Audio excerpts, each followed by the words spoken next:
So let's set positive motivation for today's class. Coming together to think about the Buddha's teachings and how the purpose of the Buddha's teachings was to provide a clear roadmap for our own enlightenment.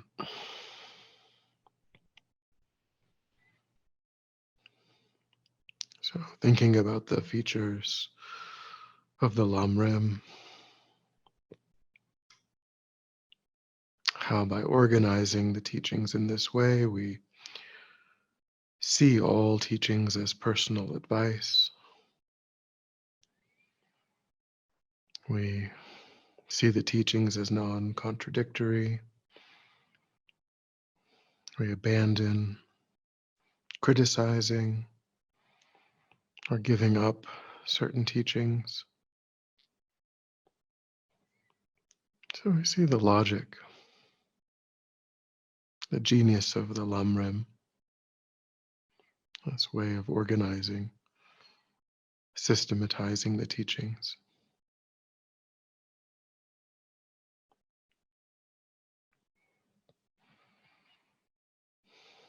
So we develop that mind of confidence.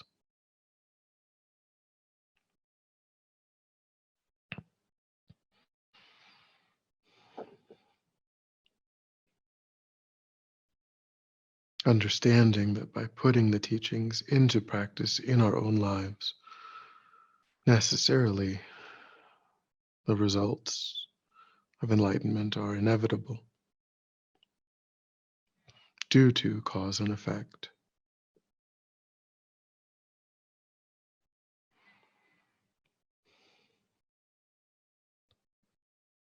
And we think that the purpose of accomplishing that goal is not simply for one's own benefit, but principally to be of benefit, to be of limitless benefit. So we develop these minds of refuge, confidence, bodhicitta.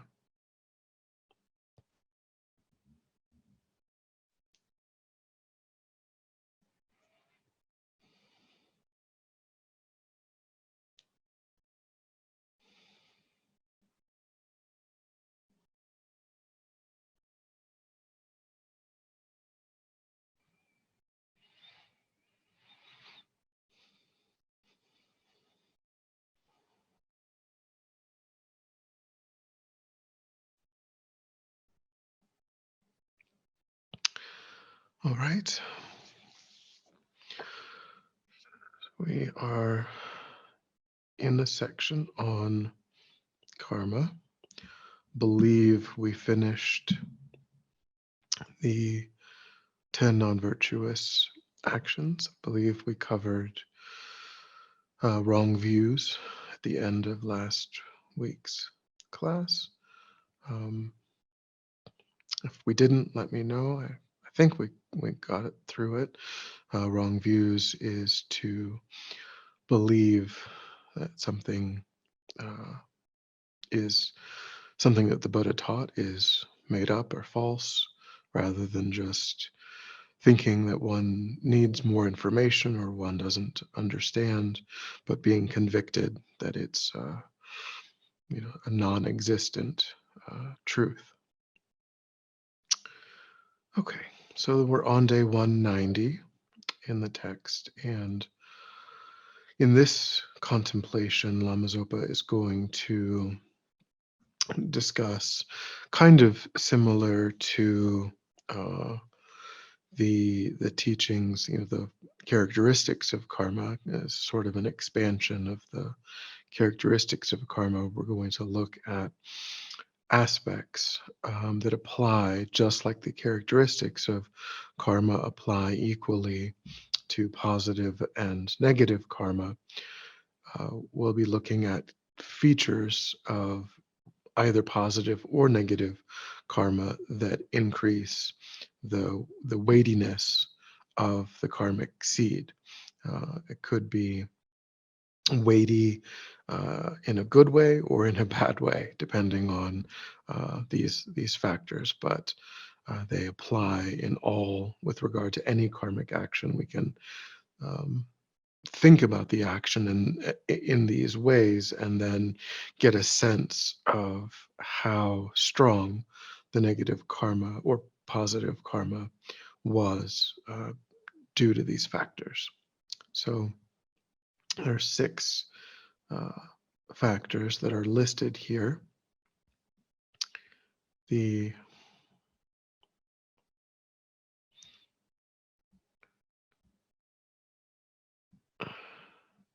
So the nature of the action, the intention of the deed, the base, the frequency, and whether or not the act is purified. So that would, with regard to that last one, that would um, mainly apply to negative karma because we don't want to intentionally purify. Um, in terms of purification, means to reduce the previously existent kind of the potency, to reduce the potency of a previously created karmic seed. And purification is a word that's only used in conjunction with negative karma, but we've looked at how, like with in particular regret is something that we can have in relation to a positive action, and that does interfere or reduce the potency. So in a way, there's you can sort of think about it in a similar way. It's just there are things that you want to have regret about, and then there are things you don't want to have regret about. And when we engage in a virtuous action, we don't want to end up regretting it because, in a way, that acts psychologically, or however you want to say it, in a similar fashion to the way that purification works with regard to a negative karma, except that we want to eliminate the potency of that negative karmic seed, but we want to only be enhancing the potency of positive karmic seeds. But so still, though, that is something that we can look at. That is something in terms of this way of thinking about potency of, or the weightiness of the action. Um, we can think about, oh, I did do this positive action, but I ended up regretting it. So in a way, it still applies that I've now reduced that potency. Um, so in the commentary, it says if all other factors are equal, then the 10 non-virtues have different degrees of heaviness. And by that, it's meant, that just sort of by the nature of the category of non-virtue, um, then, then some of them are naturally heavier than others. So here it says Pabanka Rinpoche, who is the author or originator, because it was spoken teachings, but of Liberation in the Palm of Your Hand, which is a Lamrim commentary. But he was a uh, great master. Didn't pass away all that long ago. I think maybe in the, I don't know, 40s or 50s, maybe 30s, something like that. Not too terribly long ago. Certainly not the 1200s or anything like that. Pabanka Rinpoche is relatively recent. So killing is said to be the heaviest, and an idle speech is the lightest. So, and then those are with regard to the non-virtues of the body, body or speech. And then the 3 of the mind, it says that wrong views is the heaviest negative action, because wrong views are always done in relation to kind of the wisdom that liberates. It's always done in relation to, like, the law of karma, you know, emptiness, some aspect of truly liberating wisdom. And so that's the worst. For a person to just fully reject, that would be worse than any other, um, rather than ill will, or covetousness, the other two non-virtues of the mind. Those are not great, but if we actively are rejecting the wisdom that directly liberates us, then that's going to be the strongest obstacle. Um, and then the stronger the negative intention, so so again, that's all things being equal. So in terms of that, there's not a significant difference in the how premeditated the action is, who the object. So of course, that's critical, of course, the understand this the qualifying phrase of all things being equal, because to could be, certainly I would think, that lying to your guru could certainly, even though that's um, kind of down the scale, is certainly worse than, say, stealing, some food from the grocery store.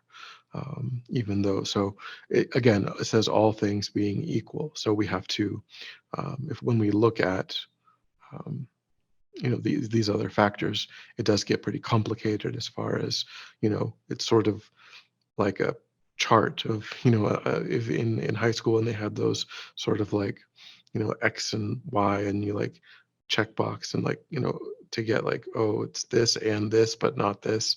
It's kind of like one of those logic sort of charts you have to sort of put together. It's like, oh, if it's the guru and it's this, and then you get this result, but if it's not the guru, and then, you get this result. So it's complicated, but generally speaking, so then he goes on to say that the more we ruminate on our non virtues. So here, in this particular, in the commentary, the emphasis is on non virtue, the emphasis on negative karmas, but still, because, I would say perhaps because, um, those are really critically important for us to, and maybe, later on in other contemplations, there will be more of an emphasis on positive karma. But it's still true that we can also apply this with regard to positive actions. So even though the commentary here is really focusing, really, because that's the thing that we really have to get under control, is our negative karma. um, So makes sense to kind of focus on that first, and really use this as a way of generating strong restraint, in terms of avoiding non-virtue. But just like here it says, the stronger the negative intention, the more powerful the karma, hence the stronger the suffering result. But we could also say, so that would mean, instead of just impulsively doing something, we really plan it out. We really, we weren't just sort of momentarily overwhelmed by a very, very strong impulse. We actually thought about it for days, and we wrote out a plan of how not to get caught, or how to create even more suffering than was necessary through a particular action.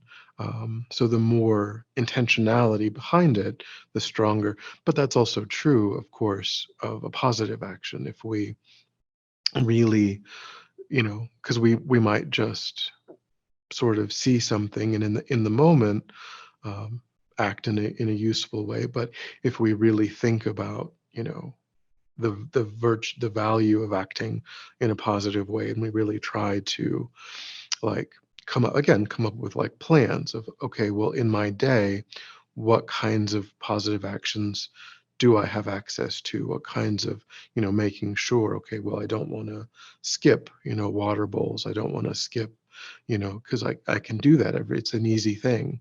And then, what kinds of, where can I devote my time to, so kind of having this really intentional plan of engaging in virtue, making sure we schedule our meditations, making sure that we think about, in our daily lives, how can we show generosity and show kindness to people around us, and trying to, maybe journaling or, you know, just being really intentional about it is also going to make that karma much more powerful. Um, and then he points out that um, possessions with regard to stealing, that it's more difficult for people to replace, more expensive items than it is to replace cheap items. And so, you know, in that way, we inflict a greater harm on the other person when we take something of greater value. And so in that way, it's heavier. Um,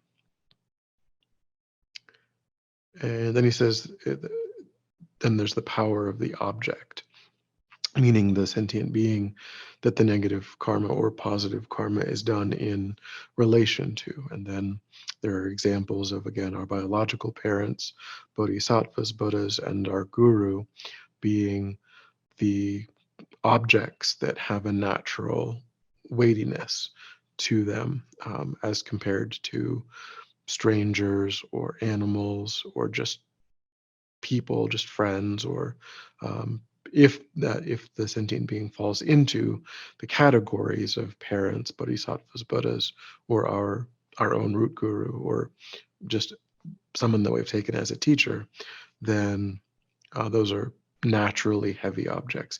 So positive karma that we do in relation to those naturally heavy objects is more powerful, but also negative karma in relation to those naturally heavy objects is more powerful.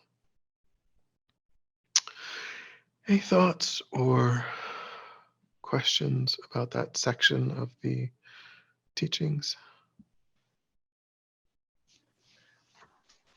Hi, Venerable. I'm wondering about spontaneously acting in beneficial ways. And what came up when you were talking was there are lots of mosquitoes here this year, and I'll catch them and put them outside, and typically, almost without exception, it's just an automatic response. So I'm not predetermining my action, and so would it be more beneficial to sit and think, today I'm going to throw the mosquitoes out, or the spontaneous actions just as valuable? Well, I would say, in one way, when something does become habitual, it's probably the end result of intentional, effort over time. Because if we're only doing something, every once in a while, like 1 out of every 10, of course, that's fine too. If we can only, if there's a particular kind of bug or something that really bothers us and we struggle with it.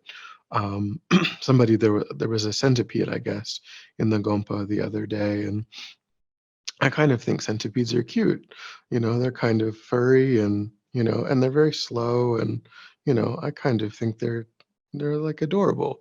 Um, but I didn't see it. I wasn't there, but somebody was like, "Oh, I really struggle. I don't like centipedes. I struggle with, So I mean, we took it outside and it was fine. But, I guess this person was saying, but for me, it's like cockroaches. I don't prefer.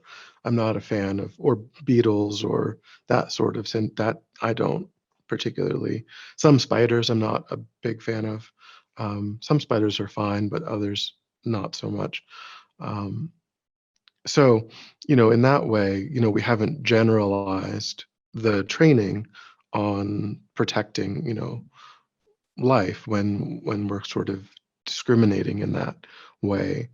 When we can see that, it's an indication that we haven't fully generalized that training.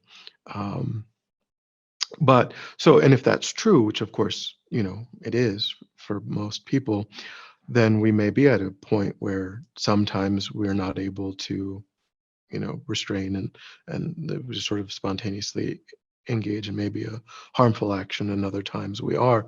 And then with other things, it can become habitual. Um, so in that, when it is habitual, I do think that there was past effort, that's part of why that's true. Um, and I think, of course, there's nothing. It would be even more powerful. Of course, it's always more powerful to to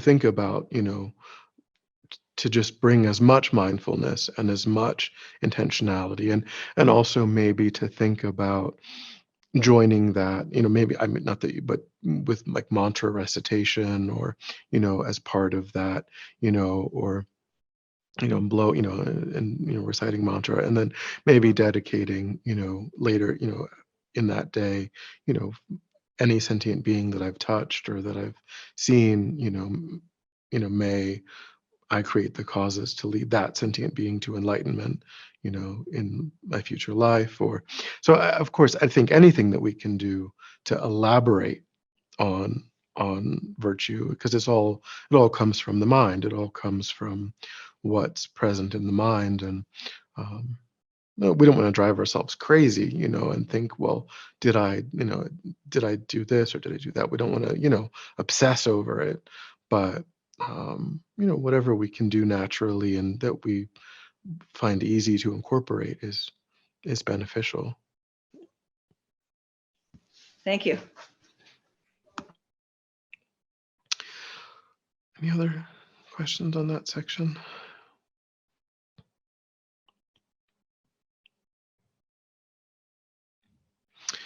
So then the second kind of part of this commentary, the way that it's phrased, when we create the result similar to the cause, we are habituating the mind to repeating the action, and therefore the result becomes heavier. And that way of phrasing it, in the next quotation, there, we are going to look at the ripening results of karma, and this is talking about one of those ripening results. And so, in that sense, we kind of don't. It The way that it's phrased, it kind of might sound like we have a choice, um, but we kind of really only have a choice at the time that that ripening result is happening. The way that karma ripens is that it ripens as one of the ways is it ripens as the result similar to the cause, which means necessarily anything that we do becomes easier. It becomes more habitual. And so even in future lives, we'll fall back into that. And that's kind of just a feature of the ripening result of karma. And it's not really something that we have control over. We can't really create a positive karma or a negative karma and then hope that it doesn't ripen as the result similar to the cause. But if we understand karma and we understand then when we can notice that that's happening, and then we can do something about it after, as that ripening result, is occurring. Or we can think about that it is bringing that ripening result, and therefore that's part of what will restrain me, that's part of what will motivate purification practice. um, but karma just ripens. The result similar to the cause is just how karma ripens unavoidably. um, but the with regard to negative karma, of course, the problem with that is that we start to snowball, lifetime after lifetime, if we go down those roads, those tracks in the mind. It might start out, not seeming so heavy, but then in 10 lifetimes, it's progressed.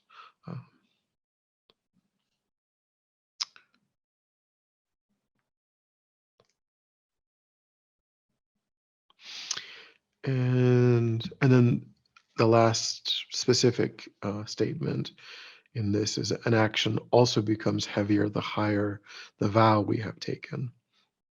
So, um, we can think about that in terms of like the progression that's given from, say, like 1 day vows to the refuge vows to the novice ordination vows to the full ordination vows to the bodhisattva vows to the tantric vows. Sort of that progression. We can think that if we're going to engage in these deeper levels of progression, um, we should be prepared to do that. We shouldn't take vows that, and of course, they also will say that we shouldn't be so overly terrified that we don't take any vows, that we just say, oh, well, I just won't engage in that process at all, because of course purification is also an option and an important part of that. And so we shouldn't be so reticent to take the vows.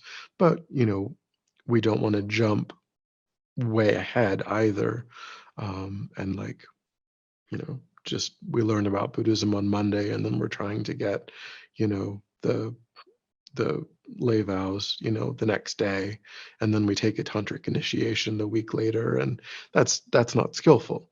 You want to really think about progressing through the vows in a skillful way, but at the same time, not thinking that well, the consequences are so terrible that I'll never, I'm too afraid of those that I won't take any of the vows.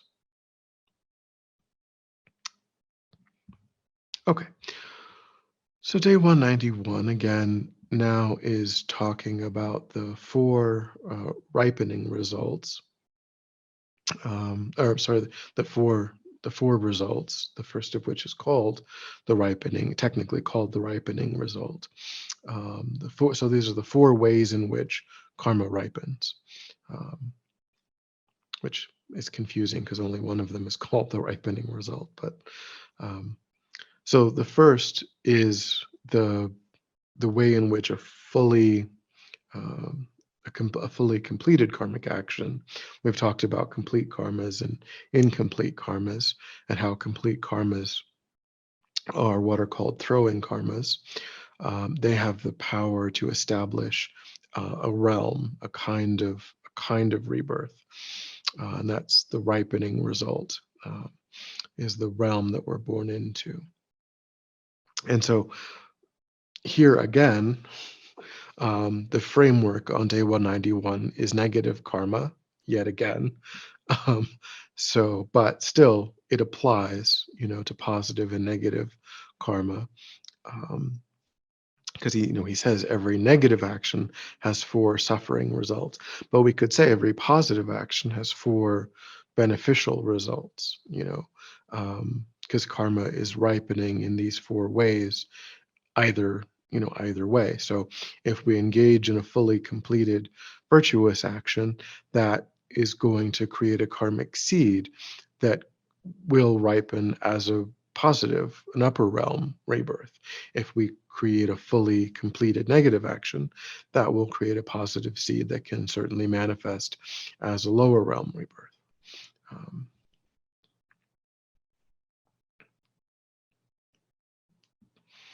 So then with regard to then you have the environmental result, which is the kind of environment that we're born into. So you may get a human rebirth due to a positive karma, but then you may have,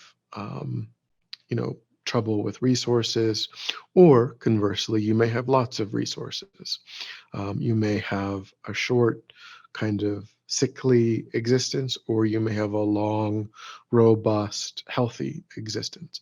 Those are sort of environmental. Well, some of those could be environmental, is kind of more so literally the environment. So it would be more so like an environment that supports a long, healthy life, like fresh food and clean water, or an environment that is making that more difficult, like polluted, bad food, polluted water, difficulty getting access to water or food, or being in a harmonious environment or a sort of war-torn environment. Um, and yeah, and so then the result, similar to the cause, means that we ourselves experience something that is similar to the kind of karma that was created. So if we this is more internal, more limited to the body and mind rather than the environment. So a killing karma, but it could be the same. Of course, there aren't any karma ripens in all of these ways. So, for example, a killing karma would ripen environmentally as, perhaps a war torn, being in a country that where there's war or strife, or there's not, um, the conditions are not conducive to a long, healthy life. But then also internally, that person may have, more disease.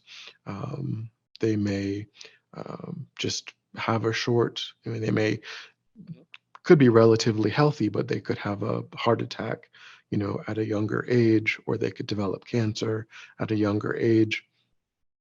Um, and of course, the environmental, they're going to interplay. The fact that you have the environmental uh, karma, possibly joined with, and it doesn't have to be joined. You could also, you could have combinations of different things. You could have a killing karma that ripens, as a poor environment, and then you could have a completely separate, more virtuous karma that would explain why there are people in that environment who are affected more strongly in a negative way. And then you have other people who are more resilient to that environment, because they had that separate positive karma that was providing that resiliency, kind of a buffer against the environmental issues. And then someone else could have sort of two karmas ripening, and they're both problematic. They're both negative, and so they're compounding, and it's, even worse.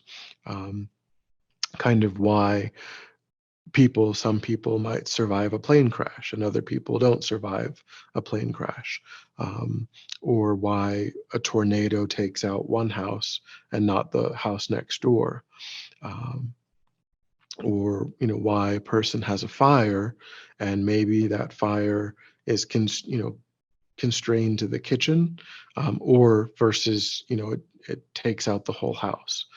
So these karmas can ripen in ways that counteract each other, or they can, kind of support and make things stronger, in that way. So similar to the cause would mean, like with a positive karma, if we're generous, then the ripening result of that is, access to resources. Whereas if we're stingy, if we're, covetous, then, we don't have access to resources, um, because we've taken, or stealing, karma also would mean that people that maybe we have trouble amassing things or holding on to things because we've engaged in taking the possessions of others. But if we're kind, if we tell the truth, then the ripening result is that our words are powerful and people listen to them and they have, impact. Whereas if we constantly dilute the power of our speech by being deceptive, or even just gossiping and being, then in future lives we create the conditions to not be able to use our speech in impactful ways, because that's the ripening result of that. Uh, so the kind of harms that we've inflicted, they will be part of what we necessarily have to experience. And then again, as we said before, the result similar to the cause. So that was experiencing the result similar to the cause, and this is creating the result similar to the cause. So those are two different ideas, but they're very similar in terms of the wording. When we experience the result similar to the cause, we ourselves experience we have an experience that is similar to the kind of impact that we've had through past action. When we create the result similar to the cause, that means that we are inclined to repeat that sort of action again and again and again in future lives. That if we engage in a lot of stealing in future lives, we will find it easy and natural to continue to engage in a lot of stealing. If we are kind and generous in future lives, we will naturally find, and you see these sorts of things even with children. Some children just seem, and there's an environmental impact and things can change over time, but you can see these predispositions, even at a young age, where some children just, they're overly concerned about not wanting to cause any harm, and other children can seem kind of callous, or and so you see these karmic predispositions, and they can be corrected. They can be either amplified in a positive direction, or they can be due to circumstances. Of course, it's all very dynamic. It's not fatalistic. It's not inevitable. So people can go from a not so great beginning to a fantastic result, or they can inherit a lot of positive, predispositions, and due to circumstances, due to environment, that can get sort of trained out of their way of relating, and that's not good. So it's just talking about predispositions. It's talking about inheriting tendencies. But then it's a very dynamic process that isn't guaranteed to go one way or the other necessarily. So those are four.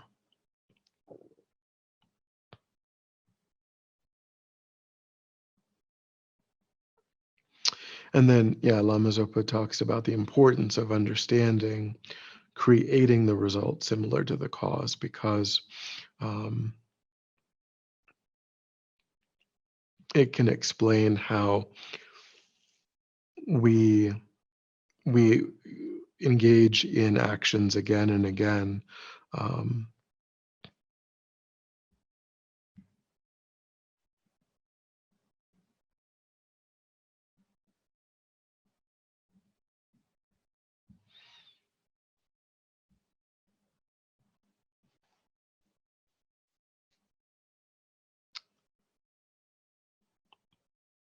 Yeah.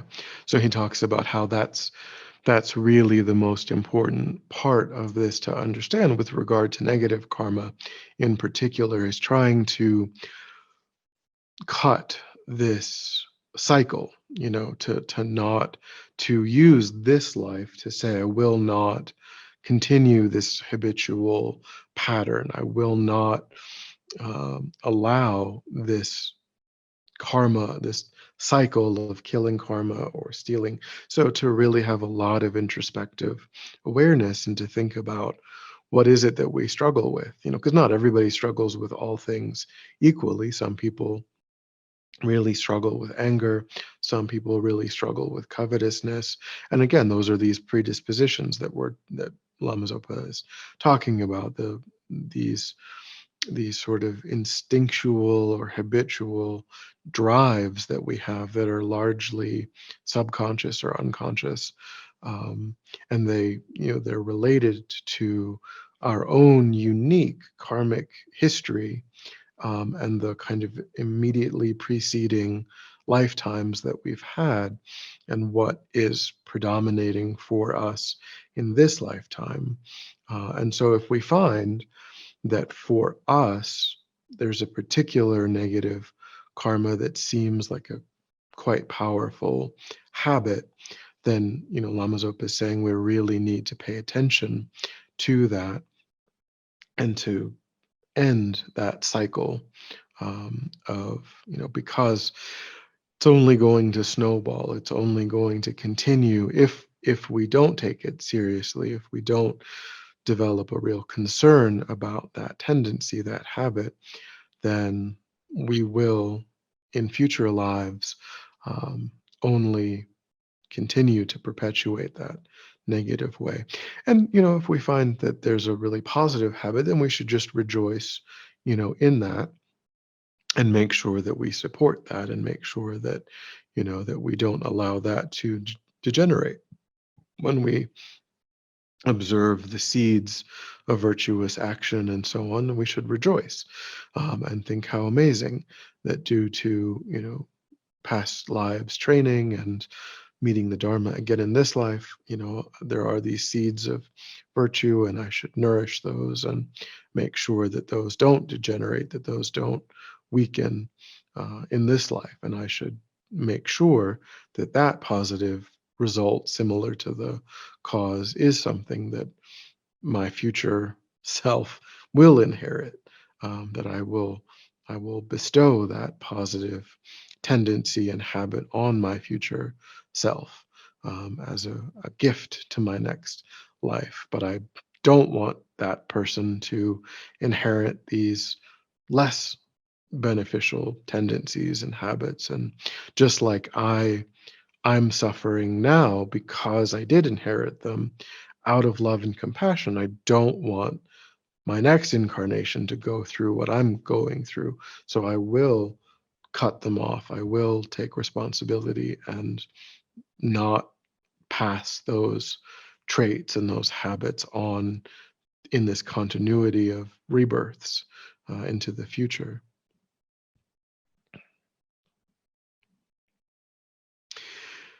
Any thoughts or questions about that section of the commentary? Well, the last thing you left us with there, seems as though, I mean, it feels as though there's a lot of power in that. We have more power than I think we give ourselves credit for.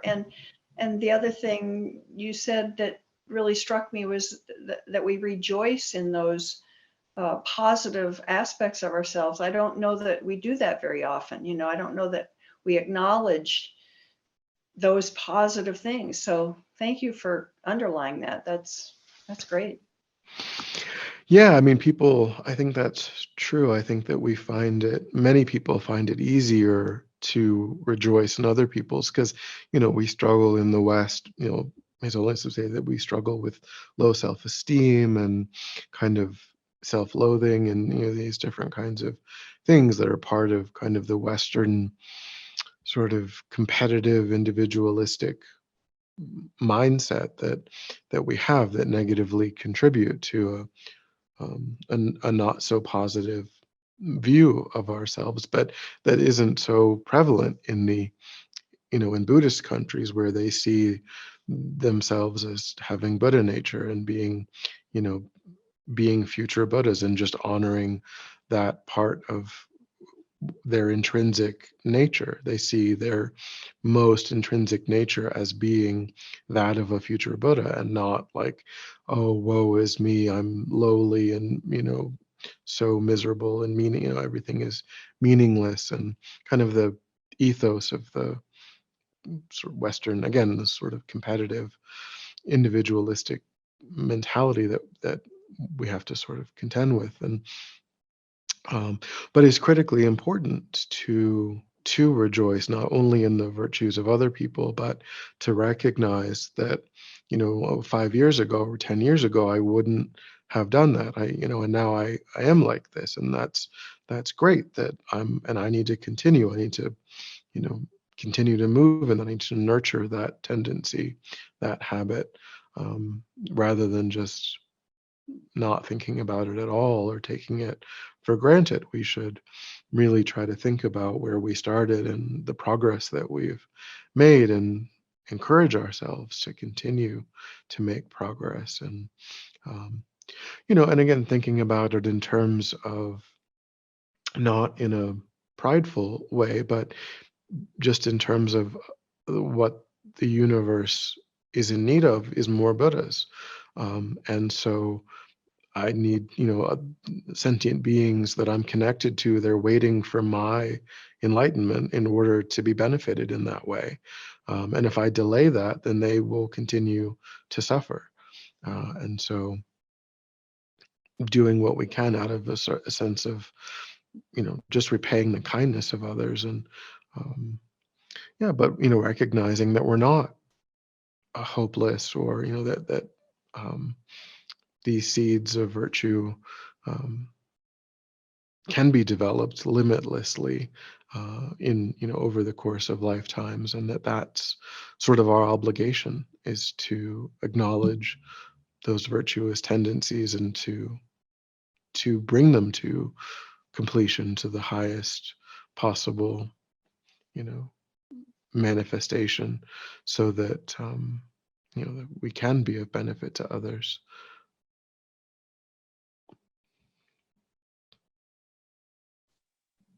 That it just completely and totally blew my mind. I've always thought, yeah, eventually I'll have Buddha nature, but that just completely, that's never been anything that I've actually maybe allowed myself to consider. So, wow, thanks. Yeah, no, I mean, from the Golug, there's different, within Buddhism broadly, there's been different ways of thinking of Buddha nature.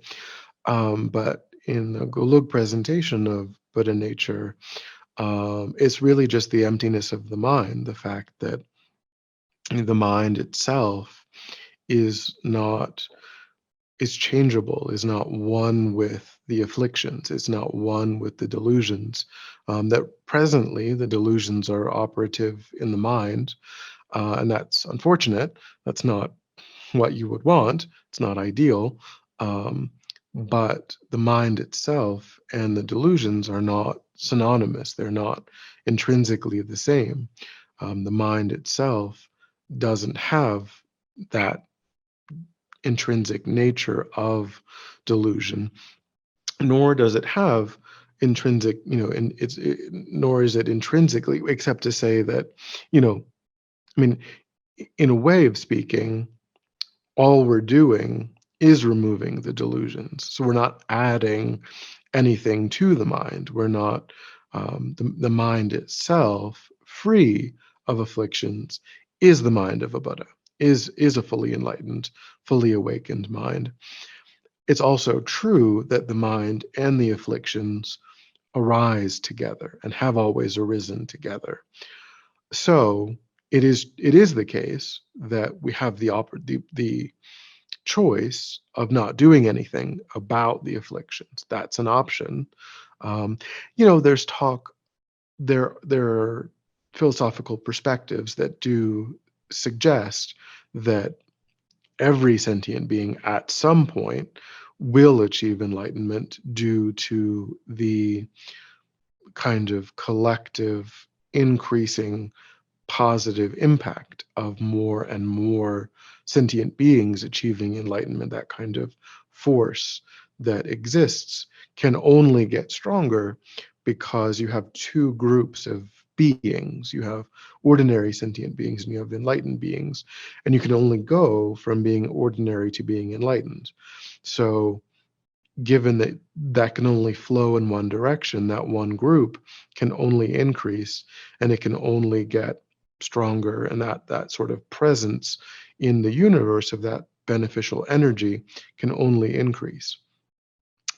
There's some maybe slightly more technical where there's this idea of having a retinue, like you have to have a certain number of disciples to actually be fully enlightened. So like, what if you're the last sentient being, like, and you can't have a retinue? There's some talk about that. So maybe you want to really try not to be the last sentient being, or like the last couple, because they talk about that you need to have a circle of disciples in order to that's kind of something that's mentioned here and there. But so there's a little bit of debate about whether literally every sentient being can achieve enlightenment, but there are views that assert every sentient being eventually will achieve enlightenment. It's just a question of how much suffering we're going to endure between now and then, and how much suffering are we going to allow other sentient beings to endure by virtue of our inability to do anything about it, by not having achieved enlightenment? How complacent are we with suffering, ourselves and others? But because Buddha nature is simply the emptiness of the mind itself, every sentient being possesses Buddha nature, whether we are moving in the direction of actualizing and actually, if we're going, because for even very long periods of time, you can talk about whether a sentient being is moving in the right direction or moving in the wrong direction for vast periods of time, eons and eons and eons of time. You can talk about how, which again refers to, am I clearing away those delusions? Am I uncovering that essential nature of my mind, or am I adding to those delusions? Am I actively obscuring my mind? Am I engaged in actively adding additional layers of affliction to the mind, or am I actively engaged in removing those layers of delusion to the mind? But achieving enlightenment doesn't require changing the mind in terms of like adding something that's not present to the mind. It only refers or requires separating oneself from affliction, from delusion. And then that mind inherently arises in enlightenment once that all of the stains, all of the afflictions are fully separated from mind, because the mind and the afflictions are not of the same nature. Yeah. Venerable, I find it interesting and curious cultural karma, that why, for example, India, which is the seat of all the wisdom that we now partake of, has seen such immeasurable suffering and poverty and classism and all of that. It's just unbelievable. And I mean, Tibet, where the very most advanced Buddhists are now exiles from their own country. It's very confusing, I guess you'd say. Yeah, I mean the concept of like the people of a place, though, like that's a very dynamic concept. Like we have this idea of like, oh, of America or Americans, or but every 50, 80 years you have a totally different sort of collective group of minds that are having an experience that's kind of similar to that. And then within that, you've got millions and millions of individuals. And yeah, some of them are having a certain experience, but then others of them are having a very different experience. Um, so when we say like the idea that, I mean, there is no like the Tibetan people or the Indian people or Americans, because it's just there's an environment there for certain types of experiences, but then individually, many millions of people are going to be having pretty different experiences over, periods of time. So, um,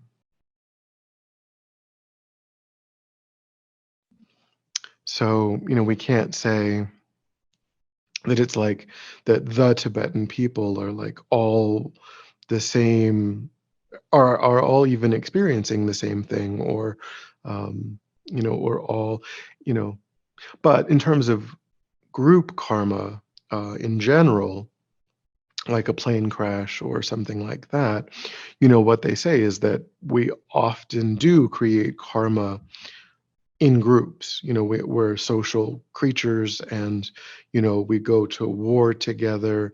um, we come together and create like maybe peaceful communes or communities, spiritual communities together. um, so we practice virtue and non-virtue collectively, and in many instances, and there are times when that, even though that was done, that will then ripen in similar ways for similar people at similar times. But still, there are differences. Some there, one person in that group maybe did more non-virtue than another person, so they still, when that karma ripens, even though the two people might have a similar experience, maybe one of them will have a worse outcome than the other, even though it's similar. Um, but yeah, I think that, like with any country, we can say, oh, well, this is a Buddhist country or this is a Christian country, or, but how many people truly in that country are genuinely really practicing any spiritual, whether it's Christianity or Judaism or Hindu, how many people are genuinely taking it really seriously and really practicing, versus just sort of participating culturally or loosely, you know.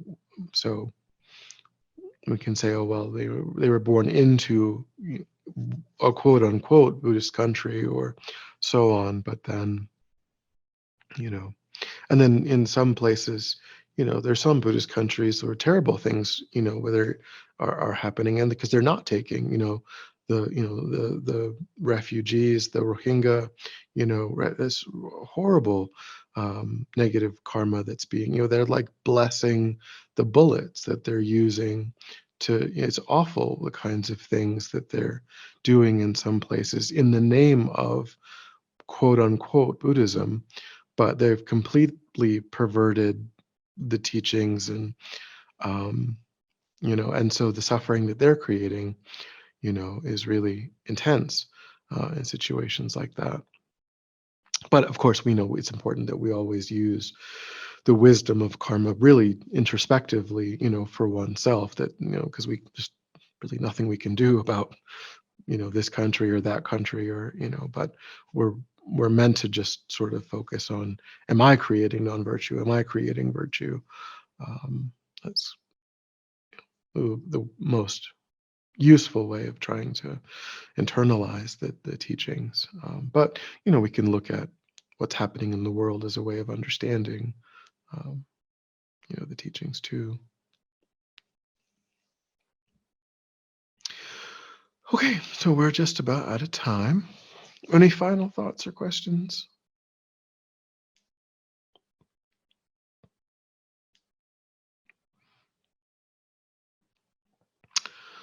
Okay, so we'll just end with dedicating. So we think back to positive motivation that we established.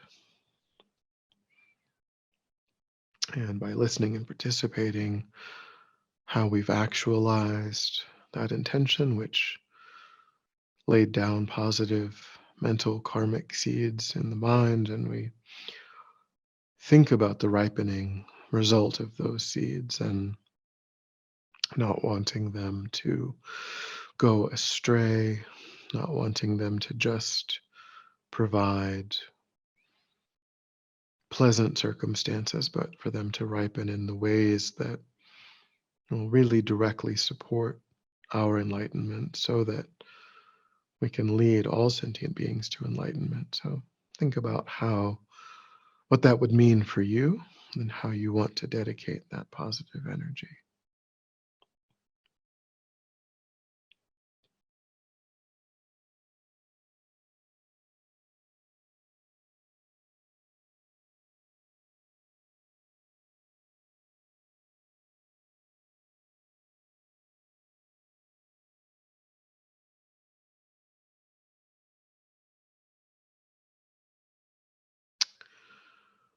All right. So we meet again on Thursday. Thanks very much, Venerable.